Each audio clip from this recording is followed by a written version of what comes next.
Most people think Australia has one boot brand. You know the one? I mean, even Nick from Stridewise says so.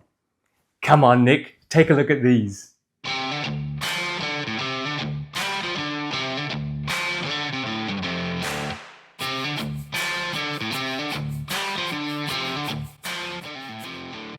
How you going? Welcome to Bootlosophy, and if we haven't met, my name is Tech. I'm filming in Perth, Kalikol Wajak Nungabuja. Yes, Nick from Stridewise, discovered by Dale of Dale's Leatherworks to be my long-lost son. How could you? No, there are plenty of Aussie boot brands, and I'm going to do a whirlwind tour of some of them. And with over 70% of my 30,000 plus subscribers, thank you so much, coming from the United States, hang on to your cowboy hats because there's going to be a few surprises for you. And if you're not a subscriber, but you are a boot appreciating, boot collecting, certified boot nerd, I would seriously think about clicking on the subscribe button right now, especially when you see my library of detailed boot review videos. But first, let's tie up a couple of loose ends by putting up some definitions just to, hardwire this in. I consider a boot brand Australian, even if manufactured overseas, when the brand is Australian owned and headquartered, pays taxes in Australia, and possibly even has a rich historical connection to Australia. This is the usual Economics 101 definition. In the same way, I consider Toyota a Japanese brand, even though its Georgetown, Kentucky plant in the US is Toyota's largest manufacturing plant in the world. Japanese brand, not American. In this way, I draw a distinction between an Australian brand versus Australian made. The second definition I want to consider is, when is a boot a heritage or a quality boot? Now, in my opinion, a heritage boot is one made with durable traditional techniques. And quality is then defined by things like the use of full grain leather, stitched or welted construction sturdily put together, and or perhaps repairable. I say perhaps because I'm going to include some direct injection molded boots, not cement construction, direct injection, that are not stitched or welted construction. My reason for including these is because in the Australian context, these are heritage qualifying boots with brands like Blundstone hailing from the 19th century and brands like Mongrel from the early 20th century. And the Australian context is an important thing because the history of boots in Australia goes back to those olden days when Australian boots were defined by a transition from impractical European imports to locally designed footwear built for the outback and industrial work in the outback. And as a result, there is no more iconic Aussie boot than the Chelsea-style work boot, developed for horse riding on cattle stations in the bush and durability on farms and construction sites.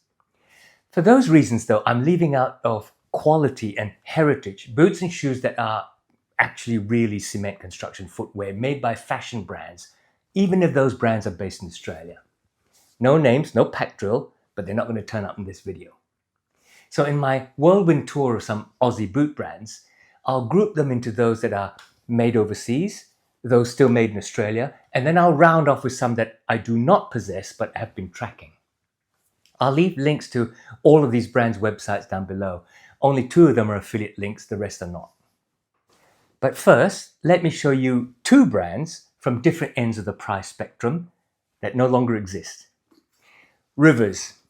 This was one of my first buys in 2020 when I started on this journey. It was incredibly cheap, made overseas. I even made a review video in 2023 about this pair when I was first starting because I didn't have enough pairs of boots to go around. For less than 100 Aussie dollars at sale, these are Goodyear welted, albeit with a plastic welt like Thorogood boots. But it's important to note that the company Rivers actually started in Australia in 1863, later moving their factory from Charlton in Victoria to Ballarat, also in Victoria, in the 1960s. Initially, they made the iconic Chelsea work boot like these, but in the 1980s gradually moved to an enormous range of other footwear, which led them to seeking cheaper manufacturing to fight competition in the wider footwear space. In the 1990s, they progressively moved manufacture to China, and by the mid-2000s, most of their production was in China until in 2016, it finally closed the doors of its Ballarat logistics hub. Eventually taken over by a fashion investment brand, producing less and less quality, both in terms of materials as well as finish, losing more and more market share, which is incredible when you think of the incredibly cheap price range strategy. They finally went into liquidation in 2025. Now, I bring this to you because it is at the sharper edge of what happened to many boot brands in Australia. This next pair is from the Thomas George collection. This is a pair of their Frio service boot, which was also available in this design in full grain leather rather than suede, but with different names like Turon and Brook. This one is in suede from Charles F. Stead in England, and they used French calf from European tanneries for those full grain ones. All their boots were stitched down and had the full suite of good materials like leather insoles and midsoles, cork layers, steel shanks. They're no longer with us, not due to any quality control or cheap price issues, but through just sheer bad luck. Every time I show off this pair on my Instagram account, I get comments from Aussie boot collectors saying how sorry they are that the brand collapsed because they had bought many pairs from them and loved the quality and designs. The Thomas George collection boots were made in Vietnam by the same factory that makes Japanese brand Fugashin. Fugashin is a respected Japanese brand selling their footwear in high-end department stores like the international Takashimaya chain, so production quality was excellent. Unfortunately, Thomas George collection started in 2019, and just as it was starting to get a following in Australia, guess what happened in early 2020? While it survived the immediate challenges of COVID, eventually the perfect storm of post-pandemic effects hit it. Supply chain issues, quality materials supply bottlenecks, the post-pandemic inflationary pressures on 300 and above pairs of boots, and the significant upfront investment that was required in high-quality manufacturing processes. So it shut down in 2024. The business that owned it still survives, by the way, long-time established company Trimley, which makes high-quality shoe and boot trees. Now, let's look at brands that are made overseas. Everyone should recognize this pair, right? A Blundstone, known internationally and popular in the US and Canada in particular. Blundstone makes the most iconic Aussie work boot. Rounded shape, a pretty flat sole profile, soft TPU and firm PU combination, grease-proof soles that are direct injection molded. Cheap, not easily resold. The soles are not quite cemented. They're made of a tube of PU that's squirted on a mold, squeezed out by direct injection under immense heat, and then squashed into the bottom of the boot so that the PU solidifies and becomes part of the boot. The process is then repeated with the firmer TPU material as the durable shell of the outsole. I have a lot of builder clients in my business and friends and plenty of tradies I know who swear by boots like these. And while they wear them to death and then throw them away, number one, they have never told me that the sole tears off. Number two, they buy them for under $200 at tradie stores and frankly, take no care of them during their lifetime. Now, Blundstone started in 1870 in Tasmania and started making this type of Chelsea work boots in the 1960s. In 2007, after a gradual shift, they finally moved all production to Vietnam. Up to, I don't know, maybe 30 or 40 years ago, Australia still had a lot of brands making footwear in Australia. At the time, Australia had a protective wall of tariffs in the 80s, which protected the manufacturing sector. But it came with its own costs. In Australia, goods became expensive, whether they were made in Australia because of the manufacturing costs, or imported from overseas because of the add-on import duties and shipping. Inflation and interest rates were on the rise, and local manufacturers, protected manufacturers, had generally lost all competitiveness and sense of innovation. And businesses at the time went through high failure rates, particularly through the 1980s, in the wave of globalization initiatives that had been put out by OECD countries like the US and Europe, who had removed tariffs and their protective laws. So Oz followed suit, and when tariffs were reduced, consumers benefited, but manufacturers who were unprepared for the more innovative imports and often better quality imports, they went to the wall. Blundstone was one of the brands that had kept an eye on macroeconomics, went overseas, kept up profit margins while successfully or otherwise maintaining quality standards. And the result is a very healthy, internationally known brand. But that's the start. This is the Harrow Boots gardener. Ken Watkin, the owner of Harrow Boots since the late 1980s, contacted me to say that I'd made a few mistakes when I reviewed my 2 pairs of Harrow Boots. We did try to set up an interview, but unfortunately, Ken was unable to do a virtual interview, and I just don't have the equipment to do a studio interview. But I still hope we can do something soon. While the Harold family has had a history of making boots from the 1400s in England, they established Harold Boots in Australia in 1912. In fact, for decades in the early years of R.M. Williams, Harold Boots was regarded as a serious quality alternative to R.M. Williams, particularly among rural workers and boot enthusiasts who valued durability and traditional construction.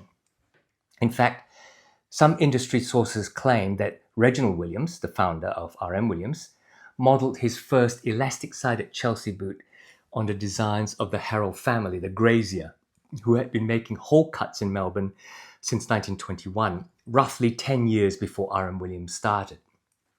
They used nail-down construction as well as Goodyear welt construction, and also had the brass wire screw machines like the ones used by William Lennon in England. I believe these machines were shipped to the Vietnam factory when they opened in Vietnam in the early 2010s. You know, they went there probably for similar reasons as to why Blundstone moved overseas, rising domestic costs in the face of globalization. Where they have succeeded is to maintain the quality of their production. Apart from, I believe, still using the brass wire screw machines, which you can see there, the company is pedantic about quality and continues to source most of its raw materials from Australian suppliers, including high-grade bull hide leather from Packer Leather in Queensland. All boots are shipped back to Australia for final QA checks before being dispatched to customers. Now, to be honest, I'd never heard of them until I stumbled on them while looking for Aussie boots on the website called Everything Australian. You should go check it out. Almost everyone who has left a comment on my Harold Boots videos or on Instagram posts have said how much better quality they are than R.M. Williams, particularly today, and despite the overseas manufacturing. They're often quoted to me as the best kept secret of Australia's boot world. And then there are a few newer brands come onto the market. This next one is an Australian branded cowboy boot, or technically a roper boot. Yes, we have cowboys in Australia, but we call them stockmen or ringers. And we have cowboys because Australia is the second largest beef exporter in the world, beaten only by Brazil. So take that, Texas. This brand is called Ringers Western, a rapidly expanding brand that was started in northwest Western Australia in 2012, but is now based in Queensland. They first started making work shirts, boots, and Western products for ringers and stockmen to withstand the tough conditions of the outback cattle stations. Starting from a shoestring budget including a $500 website, now that's a start, they rapidly grew to current sales of about $50 million, including sales to the US and Europe. Staying with their boots though, these are made in Leon in Mexico, center of boot making for many American brands, including many Western boot-style US brands. So, I guess, what's good for the goose is good for the gander. Now, in my opinion, these are really well-made boots. Leather soles like all cowboy boots, they're Goodyear welted, some nails in the heel like original cowboy boots, and a supple lined suede that's super comfortable. Here's a secret. I prefer the comfort of these to my, I think, slightly better made cheese sauce. The next Aussie brand I want to show you that's made overseas is this new brand, Sparrows & Co. And this is their dress long wing or wingtip or brogue boot. I have just recently done a review of this pair, so I won't actually go into the full details. Suffice to say that made in Portugal with German tanned box calf leather, leather insole and midsole, leather welt, real cork filler and steel shanks, and even leather heel counters and toe puffs. I really like the quality of materials and construction of this boot. Sparrows & Co. only started in 2022, so it's pretty new, and already they seem to have developed a clientele for their dressier boots and shoes, not only in Australia, but also in the US, Europe, and Japan. Their footwear uses a combination of Goodyear welt construction as well as Blake Rapid stitch, otherwise sometimes known as Mackay stitch, to differentiate it from just Blake stitch. Now, a Blake stitch construction is where the stitch is run inside the boot all the way through to the sole to attach the sole. In this way, the moisture could just seep through the stitch holes from outside to in. In Blake Rapid or Mackay stitch, there's a Blake stitch through to the midsole only, but the external stitch to the outsole is either through the outside edge of the midsole, which pops out like it was a welt, or as in this case, actually through a welt. And therefore, no one stitch hole goes all the way through to the inside. Having said that, they're going more and more toward Goodyear welt construction, apparently, and you can go watch my interview with the owner about why this is the case. All warehousing is in Canberra, but they do sometimes run low of stock due to international shipping logistics and just getting stock over from Portugal. If you go and take a look at their website, link below, you'll see they are dressy designs. So if you like your P&W boots, no, they don't cater for you. But if you're an office worker, even their Chelsea boots are more R.M. Williams than Blundstone, so they're very dressy. Okay, so now we come to those brands still made in Australia. Now, to be clear, I throw no shade on the brands made overseas. As a trained economist and business advisor of the Keynesian kind, I see no issue with globalization and the survival of the fittest. In fact, that is the capitalist model and the antithesis of communist trade protections. The issue is not where they're made, but how they're made. If materials are top-notch, and if manufacturing quality still falls under strict QA procedures, they produce good stuff. I mean, some homemade products can be quite dreadful if you cut corners. The best factory in the world can make crap products, just as the worst factory in the world can make good products, because all that factories do is to work to your contracted specs. Provide contract specs that are cutting corners, and you get a bad product anywhere in the world. However, despite economics, I guess there is always some pride in your country making stuff. So let's start by looking at brands made in Australia from the economically priced range. Oh, this pair is from Mongrel, and as you can see, it's an iconic Aussie boot style. The chunky Chelsea work boot with the oil-resistant TPU PU sole, just like the Blunny, but in this model, made with a slightly slimmer last to look slightly dressier. From what I can gather from their website, the genesis of Mongrel started in the 1930s, founded by the Cloros family, originally as the Victor Boot Company in Sydney. The name Mongrel seems to have been introduced in 2000 as a boot style produced by Victor Boots, and then gradually the whole brand came to be known as Mongrel. Now, let me say up front that I have been in contact with the owner, Phil Cloros, setting up an interview. And he's told me that, well, let me just set up another boot, which is this pair from Redback. In my reviews of these two boots, I mentioned that they were both owned by the Cloros family. But Phil told me that they are in fact independent, despite the fact that both websites talk about the Cloros family starting these brands. In fact, my research about Redback indicates that US-based RS management have taken a majority stake in Redback, but the Cloros family, represented by Matt Cloros as managing director, still has a holding in it. Anyway, I hope to clear that up when I get to talk to Phil. And in the meantime, I'll leave both these boots here and talk about them at the same time.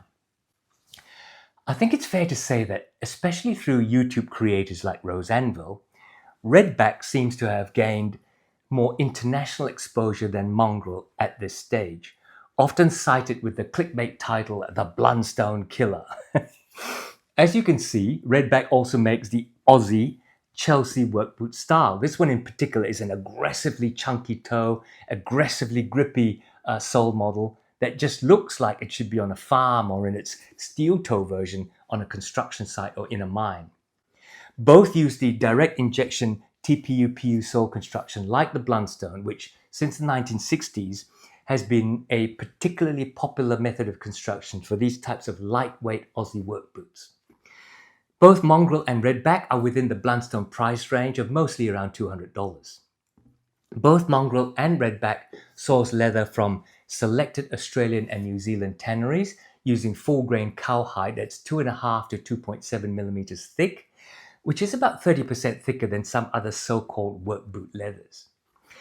Beyond this iconic style, both make the zip-side work boots for the mining industry and construction. Staying inside made in Australia brands, but moving towards the high quality, high finish, high priced end are these. Boots from Wootton. This is their Smith work boot, Wootton's take on the Aussie Chelsea work boot.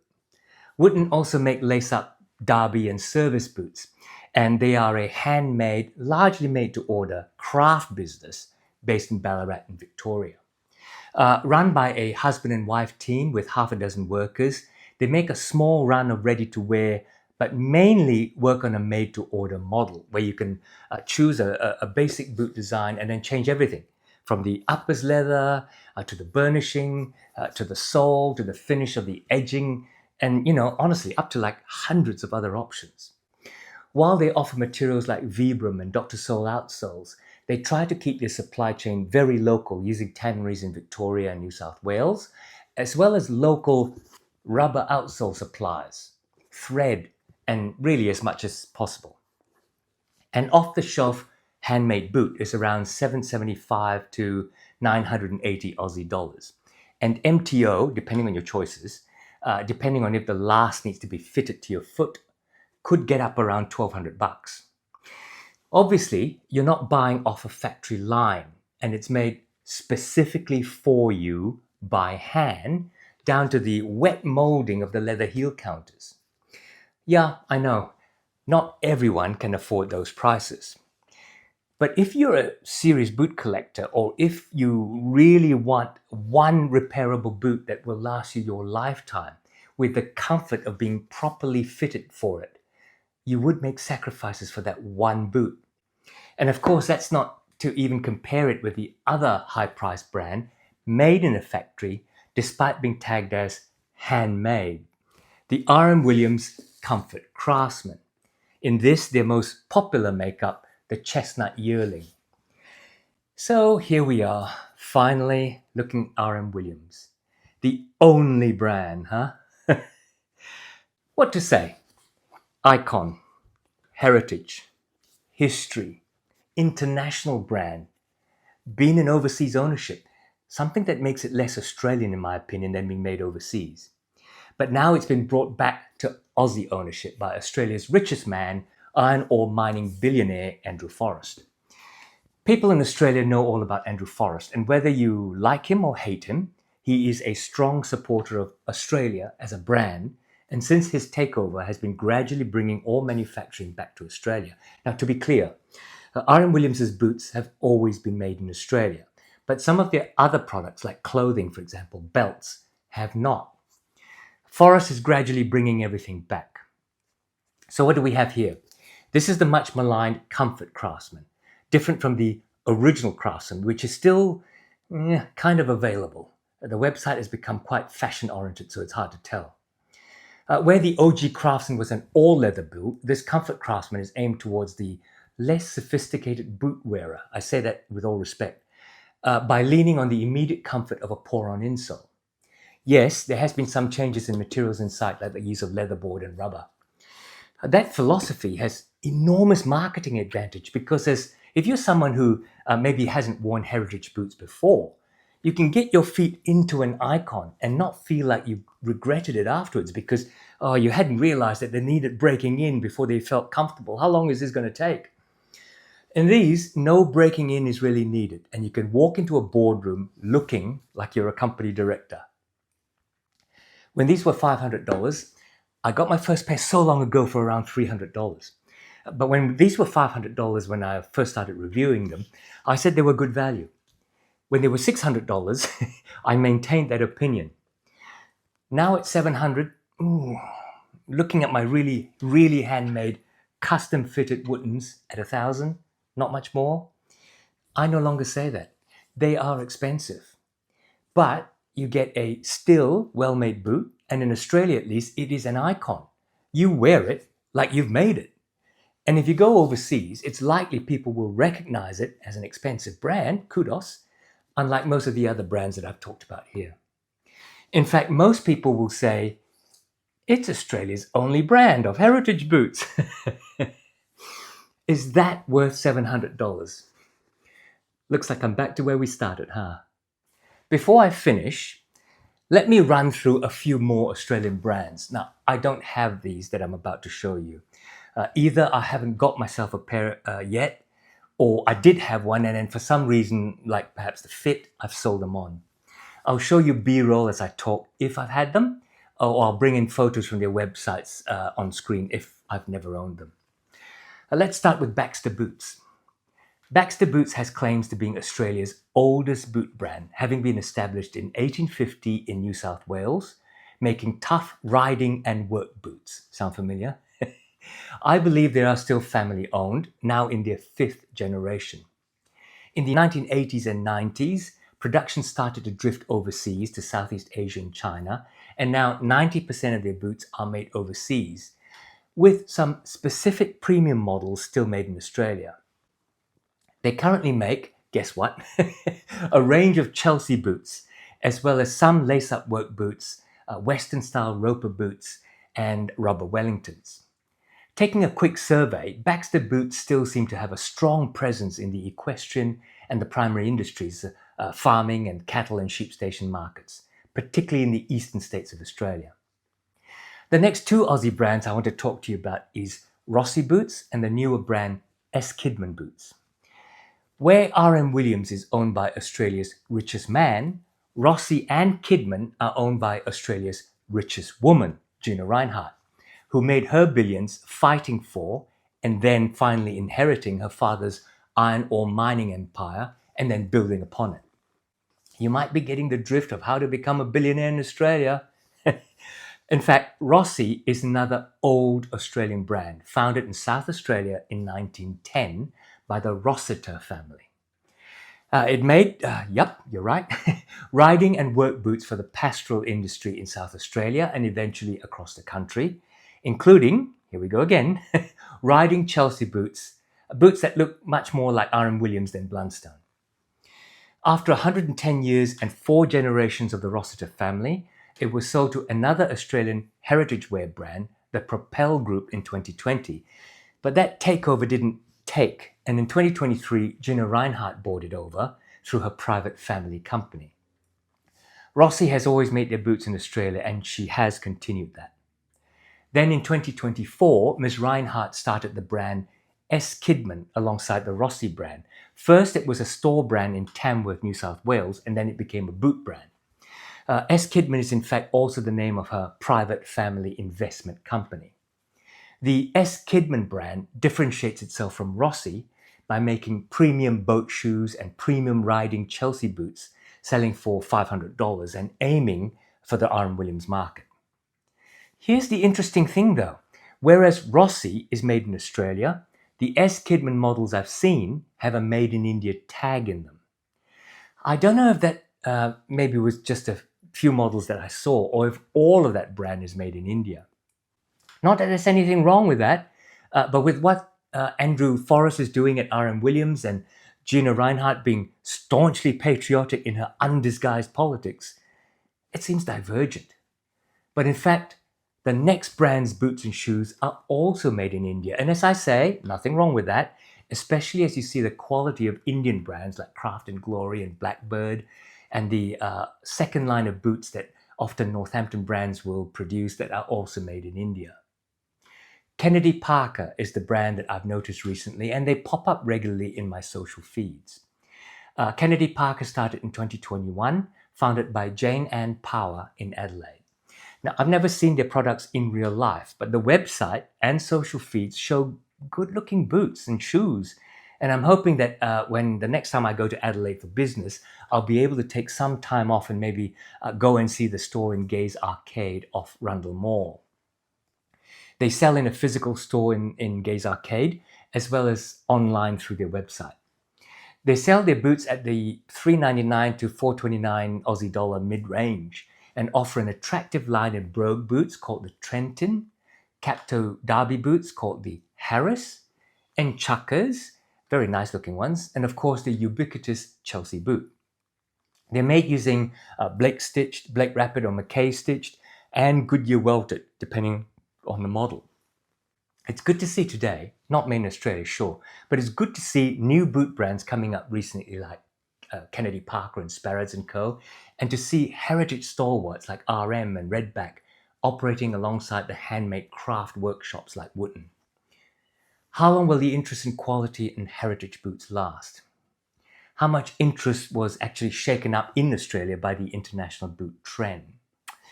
I don't know, but if it encourages new brands to come up and sustain, and it helps to sustain the old brands, good on them. So there, I started with the premise, sometimes reinforced by my son, Nick from Stridewise, that there's only one boot brand in Australia. Think again. I hope you enjoyed this video. It is a change from my normal boot review videos, and if you like this kind of sideways exploration of the boot world, let me know in the comments below and I'll think up some more topics. Or, I tell you what, you can recommend some topics in the comments below and I'll have a look at them. Don't forget to click on like and subscribe, by the way, now that you got this far down below. They truly do me a solid if you do that, and they will help me grow so I can bring you more boot reviews and weird topics like this. But next week, I'm going back to a solid boot review. Don't miss it. Click on like and sub so that the YouTube gods listen and bring it up on your feed. Take care out there with all this stuff that's going on in the world. See you soon.